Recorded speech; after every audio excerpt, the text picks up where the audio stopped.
Hello, alors aujourd'hui je vais vous montrer comment je fais pour trouver des nouvelles collections de NFT et comment voir un petit peu l'activité sur des collections qui vous intéressent.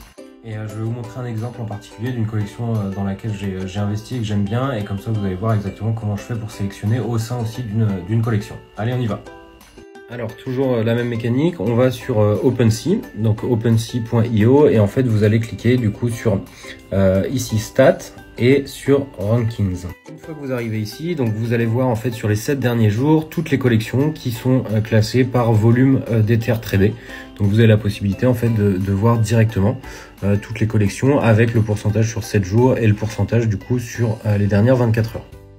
Alors pour trouver de nouvelles collections ou pour filtrer, moi je vous conseille de le faire avec le floor price.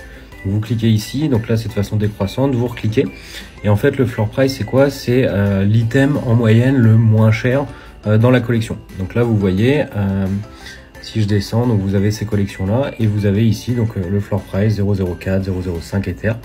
Donc moi je vous conseille quand même de mettre un minimum d'investissement, parce qu'en fait si vous achetez des choses à 0,01, 0,02, vous allez payer tellement cher en frais de gaz que ça va pas être forcément intéressant.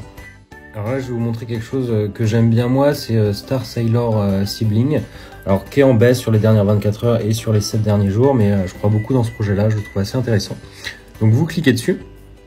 Quand vous cliquez, en fait, vous arrivez donc sur la page de la collection. Donc là, vous pouvez voir le nombre d'items qui font partie de cette collection, le nombre de personnes propriétaires, le floor price. Donc ici, on est à 0,2 Ether pour en moyenne l'item le moins cher dans cette collection, avec un volume de trade de 2100 Ether. Déjà, ce qui peut être intéressant, c'est que vous voyez la collection, elle est entre guillemets certifiée. Donc ça, c'est déjà bon signe quand c'est des collections qui sont certifiées. Et ici, en fait, quand vous allez sur volume, vous pouvez voir en fait toute l'activité sur les derniers jours. Donc vous voyez en fait la courbe, les prix, le nombre de ventes. Donc ça, c'est pas mal pour regarder, pour avoir quelques infos déjà en amont.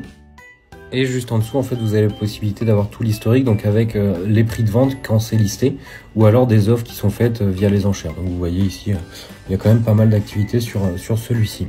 Et donc après, quand je reviens sur ma collection, donc comment je fais moi pour sélectionner? Donc ici, vous avez un floor price à 0,2. Moi, ce que je vous conseille de faire, du coup, c'est, alors ça sert à rien selon moi d'acheter en milieu ou, enfin, pour moi, il faut acheter au moins cher. Donc vous faites Buy Now. Et du coup ça va vous les classer. Donc là vous voyez le floor price il est à 0,2, là on en a un à vendre ici qui est à 0,19. Donc ça pourrait valoir le coup du coup si cette collection là vous intéresse. Donc voilà comment je fais pour trouver moi des nouvelles collections de NFT. Maintenant à vous de jouer et puis dites-moi dans les commentaires ce que vous en avez pensé.